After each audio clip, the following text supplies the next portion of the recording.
All right, let's look at how to do the problems for the probability review practice for quiz 2. So I first want to say that these problems, some of them are pretty hard and they have embedded in them a lot of A level, that's really high level work. I'm going to go over that, but I don't want you to worry about it. For this quiz, you really just need to have the regular level down. Okay, so let's start with number 1. You want to find the probability of final or research. So I've got my probability statement right here. And what I did first was I just made my Venn diagram. So I broke this down, filling in the middle first for both, then subtracting for research to figure out the total research is 46, subtracting 32 from the final to figure out this. And I just add up all the numbers in the middle and I got 86%. For number 2, it's the probability of finding, getting 2 hearts and a spade. So the regular level would just be right here.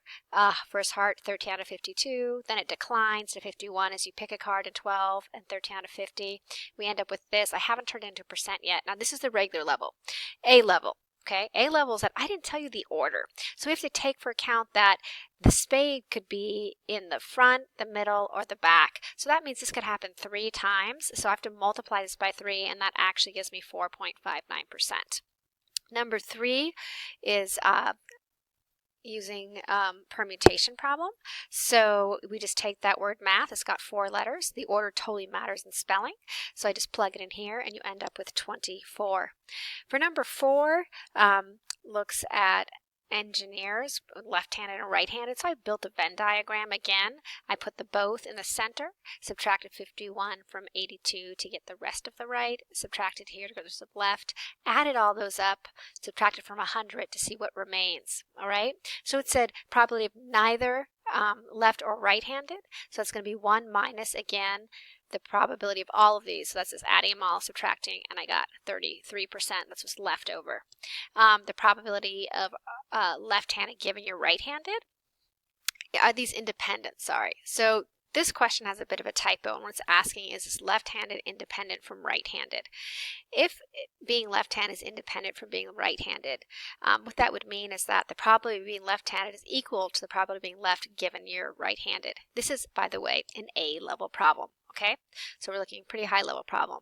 To figure this out, I'm going to expand on this conditional probability statement.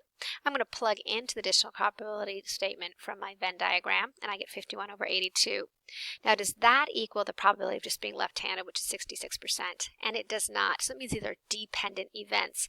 All right, so you are actually less likely to be left-handed if you are already right-handed, to be ambidextrous. Okay, are they mutually exclusive? That means no overlap. We can clearly see from our Venn diagram there is that 51% overlap, so they are not mutually exclusive. For number 5, they're asking probability of getting a 7 and a king. So let's look at the regular level. This is the level you need for this exam. We just take that. 4 out of 52, 4 out of 51 because one card's been pulled, multiply straight across, and you get this number. I haven't turned it into a percent because I just wanted to show you the A level. The A level is that I did not say a 7 and then a king. I didn't tell you the order. So it could be in this order or in this order. All right, so both orders, I'd have to multiply that by 2 and I get 1.21%. Again, you only need it at this regular level. Number 6, the probability of getting twins, whether you use drugs or not. So they said the probability at least 1 twin when you've got 10 people, just regular people who are not taking Clomid. So that at least thing, I'm going to look at, that means that 1 person, 2 people, 3, up to 10 people could have twins. And that's a lot of things to figure out. So it's easier just to figure out the complement of that, which is just 1 minus probability of nobody having twins. Now, nobody having twins, I don't know what that is, but I do know the probability of having a twin is 1 out of 90. So I just kind of subtracted 1 from that to get the complement, and that's 89 out of 90 would be the probability of not having twins to the 10th power, because I'm going to do this problem right here, and you end up with 10.57%. Now, probability of having at least 1 twin with Clomid, it's exactly the same as above, except this time my probability is different, because here the probability of having a twin is 1 out of 10, so the probability of not having a twin is 9 out of 10. So 1 minus 9 out of 10 to the 10th power, which equals 65.13%.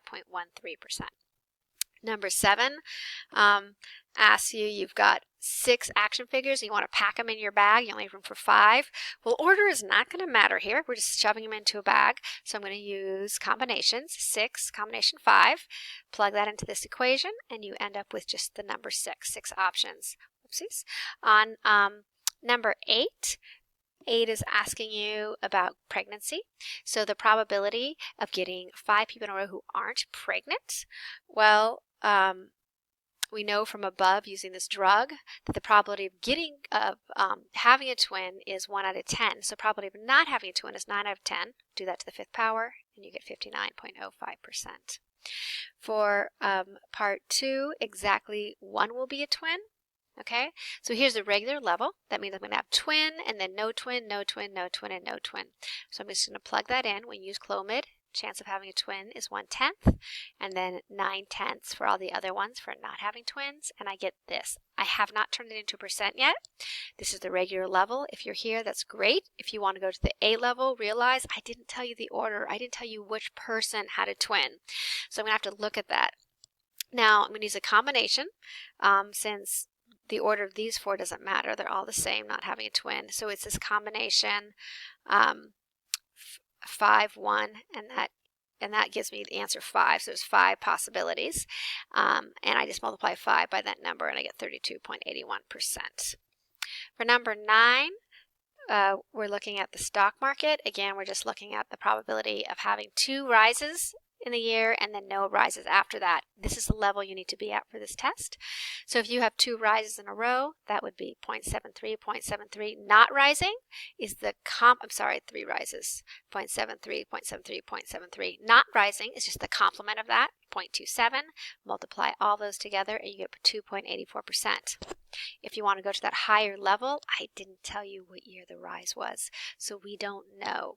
So we have to think about combination. It's combination because rising, all these R's are the same. It doesn't matter if you switch the R's or not.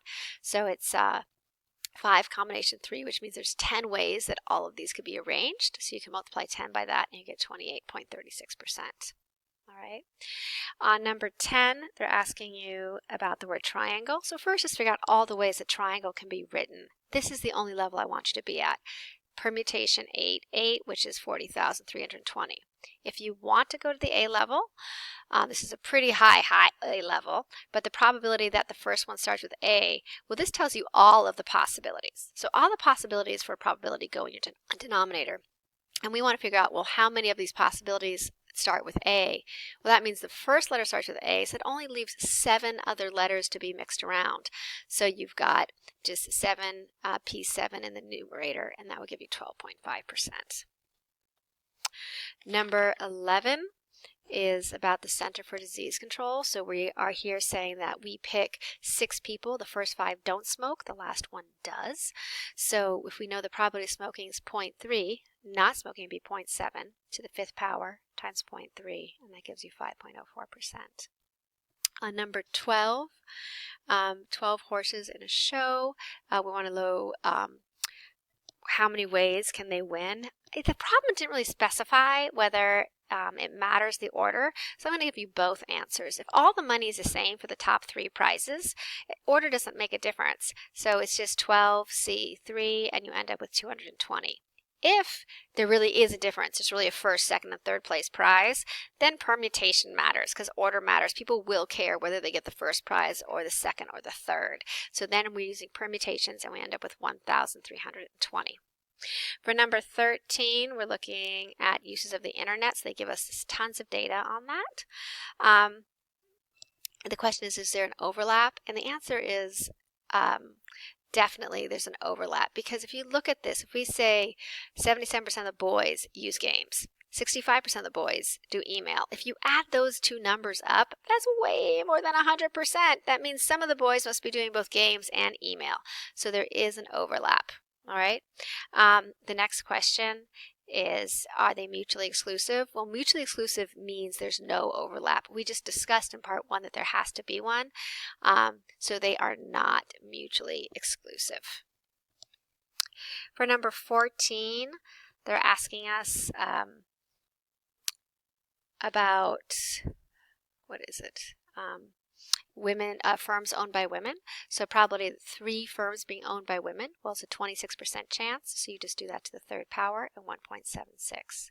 The probability that no women own the first 3, no women own all 4 that you pick or that you phone call. Well, that's going to be not a woman not owning a business. Well, if 26 is owning a business, then 0.74 is not owning a business. I just did a little subtraction right here. And that would be to the 4th power because we're doing it 4 times, and you get 29.99%. Now for part 3, they're saying the first 5 calls, nobody owns a business. The last one, a woman does. So here's my probability statement, 0.74 for none of these women owning the business, and then the last one gets a 0.26, and you end up with 5.77%. Number 15 is about socks. So that's 2 blues in a row. If you pull one out and don't put it back, here is what your probabilities will look like. 4 out of the 12, then it goes to 3 out of 11 because that's all that's left. We multiply and we get 9.09%. The probability of not getting a gray, well, that would be 1 minus the probability of getting a gray, and you get 31.82%. For part 3, at least 1 black sock. So for that at least problem, again, the easier way of dealing with is the idea of it not happening. So 1 minus no black socks and no black socks. Since there's 3 black socks, no black socks would be 9. 9 of them are not black, and then it would go down to 8 out of 11, and you get 45.45. Possibility of green, well, there are no greens, so that's 0%. And possibility of getting 2 of the same color when you just randomly pick them out, well, there's 3 ways that can happen. I could get 2 blues, 2 blacks, or 2 grays. Notice I'm saying or, so I'm doing the plus sign in between each one. So I'm going to look at the probability of a blue, probability of picking a black and a black, the probability of picking a gray and a gray, add all these up, and I get 28.79. The last 2 are those wonderful conditional probability problems. The first one looks at American cars. Now here we did a problem in class where when we had 3 things, we had to actually make 3 branches. Here we only need 2, and the reason for that is that we know that this branch of not American, whether it's Japanese or German, both of them have the same percent that get recalled, so we can group those together. So we have American or not American. This is 0.7 and this is 0.3. So that's how I started. So based on my probability statement, I know to start with just where it's from. And then recalled, and so I put the recall lines in here. 0.2, I figure out this by just subtracting 0.2 from 100%, and then 0.1. Now when I expand it out, I know from expanding out my probability statement that this is the only stuff I need to know. I only need to know stuff with recalled in it. So I actually don't expand out the not recalled branches. I'm just going to expand out these 2, and then I'm going to plug it in. A and R, that was 0.14. I had multiplied all the way through to get that. And then for these, for the R, I had to do everything that had an R in it, which is right here and right here.